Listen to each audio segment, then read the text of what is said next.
thank you. First of all, welcome. Happy to have you guys here. Happy to join. My name is James Hannaford. I'm the head of manufacturing planning and systems at Amazon Robotics. And let me tell you a little bit about us.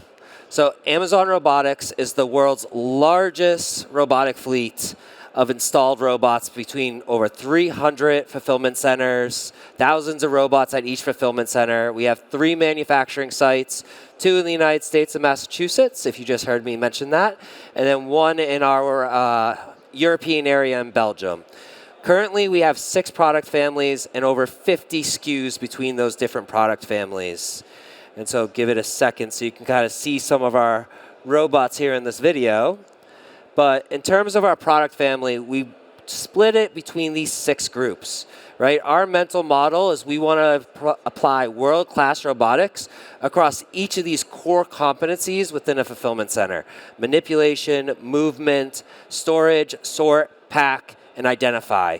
And that's where we look to apply robotic solutions and partner with AWS as well as some of our other partners to design solutions that help increase our fulfillment center capacity, increase our throughput, and deliver products for our customers. So kind of the problem statement we had. In 2012, we started producing our robots, the very first set. You can see there, they were kind of the Atlas group. We had 1 facility, only about 30,000 square feet. We eventually started scaling that. We were producing 6 different types of robots, very low SKU count, limited complexity, but we produced several 100,000 a year, right? That's a pretty good lid. Did great business, okay? Our team wants to innovate. You saw those 6 areas that they said, we want to be robotics for all. We were only doing move.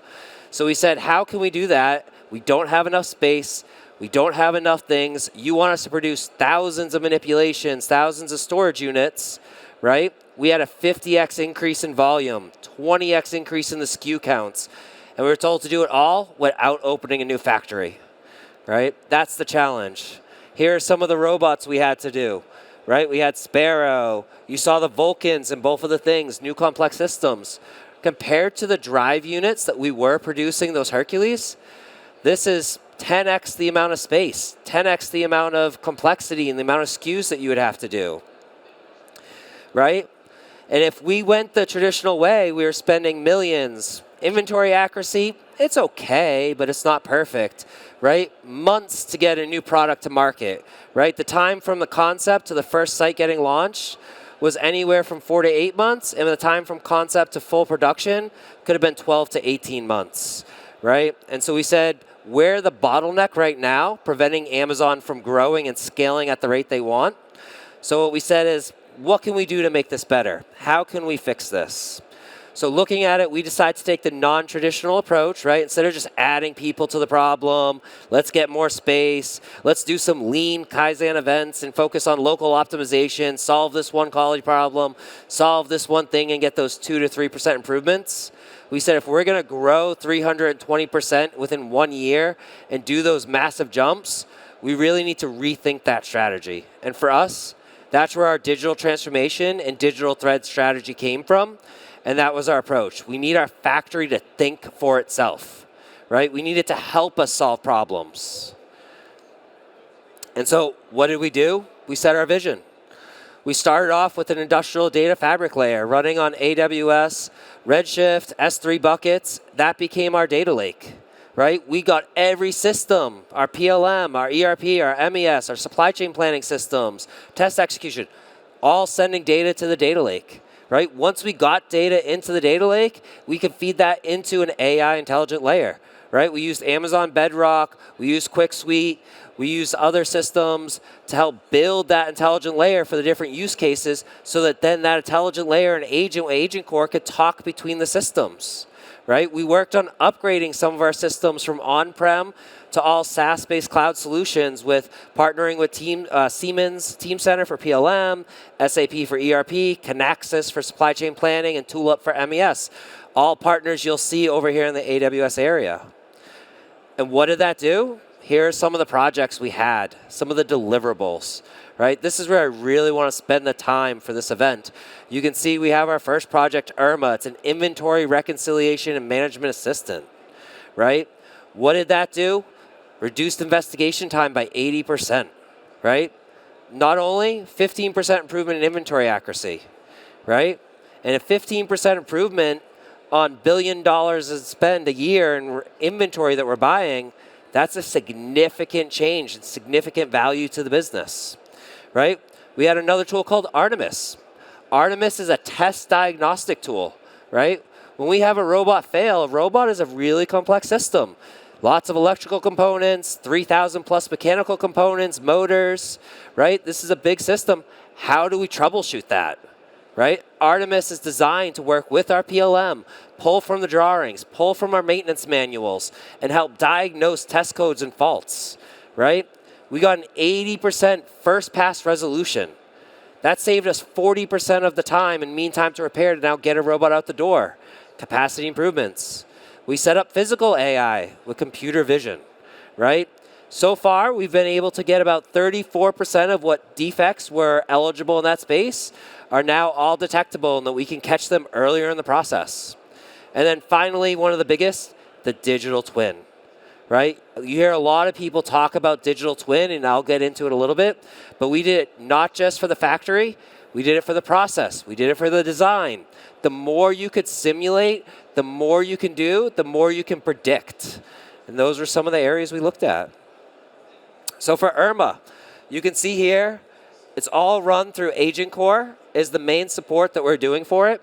The way IRMA works is it takes data from different systems, right? It's pulling from our 3PL's WMS system. It's pulling from our ERP system, our MES system. It's comparing all of these different data sources. And if any of you have used an ERP system before and you had to pull material transactions for the last week to figure out what goes on, that's a lot of data. Just in our manufacturing plant, we generate 25,000 records a day in just the ERP. So in order to find an inventory inaccuracy or figure out exactly what went wrong, I'm potentially going through hundreds and thousands of records to try to figure out where is it wrong, right? Just one day's worth, and that's if I caught it that day. Most cycle count programs, we're only counting once a week every part or once a month. So if I have to go through a month of data to find out what went wrong, or I'm lying down today and I need to figure it out, that hurts. It took us on average 3 to 4 hours to investigate one discrepancy. I had entire teams dedicated to this. We launched IRMA. We got it down to 36 minutes. In 36 minutes, we now have a 5 why root cause with a hypothesis and confidence score of what do we think went wrong and how fast can we fix it. It'll provide the recommendation to say, hey, you missed the PO receipt. Your BOM between ERP and MES doesn't match. Right? Little things like that to help improve. Those were the things that drove that 14% improvement on inventory. They drove us to reduce production downtime, right? Rather than me catching it only when I run out of parts, I'm now catching it when I still might have 20 parts in the bin. That gives me hours to now solve something before manufacturing is impacted. We then gave IRMA, right? We want it to be agentic, not just an LM model that finds something. We said, how can IRMA now correct this itself? Right? Can it fix the work order? Can it rebalance the inventory? Right? Hey, we have a part that we moved into our non-nettable MRB location. There's no NCR filed on that part. Is that part really should be there? Because as soon as I move it, I now trigger a PO. Right? So having it catch those things real time, running every day to check on our inventory, made us faster, made us better. Computer vision, right? We partnered with our tool-up MES. We installed a camera solution where we're able to now measure our stuff, right? We estimated before launching this program, roughly 17% of all our NCRs could be caught with a vision system. So far, we're about 34% of those and 40% of our customer complaints, right? So 34% of those 40% of items, we're now able to catch up front.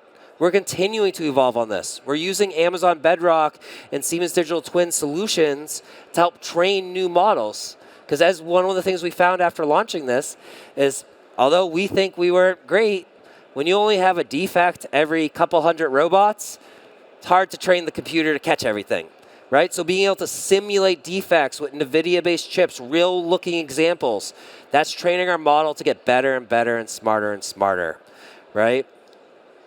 Next one, our test execution system. We call it Artemis. This is to help our technicians find times to repair. This one really happy about. It was not just rolled out at our 3 manufacturing sites or 2 manufacturing sites, but we also rolled it out to 26 contract manufacturers that support us, right? We connected it with our test execution system. Now there's a chatbot where you can type in the defect code that our test system gives you, and it's going to provide you repair manuals and say, hey, the last 30 times this occurred or the last 20 times this occurred, this was the most likely cause that said what the solution was. We're feeding that in to then generate the rework job so we can go fix that. And that's how we're getting the 80% first-time pass resolution. We're feeding this data now further upstream to product design, right? Incorporating that into our Team Center and NX designs and SolidWorks designs to say, now how can I prevent this from happening in the beginning? How can I go into my upstream billet process and prevent it there? Incorporating that through the system in our Kappa process. Digital twin. This one, most excited about, right? This is the one that we've done probably the most amount of work on, and I think has the biggest benefit in terms of what we were doing, right? We're using Siemens Technomatics as our digital twin partner. And as you can see here in 2 of the pictures, we have these plant sims, but we also have process level sims with people. And what are they doing, right? In our factory, one of the biggest challenges you saw earlier was I have to increase my output by 50x. I'm adding 20x the complexity. I don't get any more footprint, right? This was the solution that helped us achieve that, right? We launched a massive digital twin effort. We scanned the entire factory and got where everything was today, and we looked at how can we optimize that. Where do I have an extra foot of space between an operator and a workbench that I can try to cut down on? Where can I cut down on maybe this model? I could do mixed model line changeovers. How can I make that changeover faster, right? In that assembly sequence, how can I combine more like-for-like work, even if it's different product families? Those were simulations that we started running, right?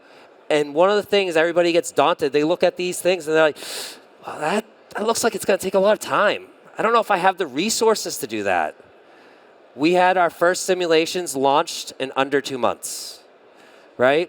With the new tools out there that you can just take camera images, you can upload all your SolidWorks models, you can upload your NX models, you can do a drone through the factory. There's lots of ways you can go about doing that and build what your current state is. And then once you have your current state, the next step is start plugging in those parameters of what do you want to change? What do you want to look at? Right? In the example I have on the screen, one of the things we did was we did flow through the factory, right? We looked at where's everything in the factory and how does it flow. Once we redesigned it, we reduced fork truck traffic by 91%, right? That tells you before we were just sticking stuff because we had an open corner. There was no rhyme or reason for material flow. It's like, well, I got 20 feet over there, might as well put something there. Right? So doing this now made more logical sense, logical flow of material through the factory. We increased our outbound shipments by 60%, right? By not having dock doors tied up too soon, timing deliveries with the output of the product tack times to do loading of trailers where it's not just one product goes on our trailer, multiple products go on the same trailer, right? And then finally, from compared to what our teams originally estimated we needed for material handling, we were able to cut that by 12%. So those are some of the bigger things that we did. And now, when I cut headcount by 12%, it's not really cutting. In this whole thing, I'm growing over 300%. I was hiring close to 200 people a month, right, to run that factory. And so when I'm hiring 200 people a month, that's the other issue. How do you train them? This is how you train them. I show them this outline, and then I pop up a virtual reality setup with the digital twin, have them follow the torque sequences. That took us from 3 weeks of on-the-job training down to 3 days of virtual training. Because what used to be days to see every operation come through, you have to move each workstation along, you spend a day here, spend a day there. Now they can build start to finish, all in the virtual space. Get that muscle memory, get a visualization of what the parts are, understand what the torque limits are, even put our own MES screens up there. Those are where it adds all the value, right? So I cannot recommend that enough. Everybody heard me talk about a bunch of increases, right? What matters, right? We onboarded 20 different applications into this industrial data fabric. We set up 60 different interfaces to move data between systems because we're only as good in that intelligence layer as the data we have, right? We got 3 AI agents today, very successful, 320% increase, right? 60% reduction in response times. And response times, not just that Artemis system that I told you for test repair, it's also response times to demand changes, response times to capacity shifts, right? What used to take us weeks to do a simulation in the factory and say, okay, you just doubled my demand. Let me figure out how many shifts I need. Let me figure out how many people. I just put it in my digital twin. I put it in Kinaxis, say, run my scenario. Tell me what my new tack times are. Show me where my bottleneck is. Hours. I'm now able to tell a customer, can I commit to this order or not, right? And then 15% reduction in inventory. We used to carry safety stock for everything. We used to have dwell times to make sure we weren't going down. We're cutting all that in half because now we're able to be more predictive of what we need and when we need it. But beyond the numbers, right? What does it really matter? Speed, right? Speed matters in our business. Many of you, if you don't miss the time to market or you get there last, you don't get it, right? So not only are we trying to get to market faster and faster, if you get to market, that compounds and force multiplies your savings.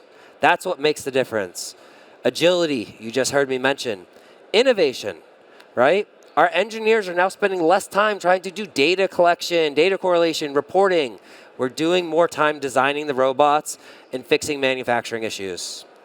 And that together is using our manufacturing area as a competitive strategic advantage, right? Lessons learned, right? We chose in our system to do kind of a different approach, right? Instead of just going all Siemens, all SAP, right, all Oracle, one of those solutions, we picked the specialized software that we thought provided the best benefit for our business cases. And we focused then on that industrial data fabric to deliver, right? AI amplifies, not replace, and then data quality is a foundation. That's when together, that builds you a factory that thinks for itself.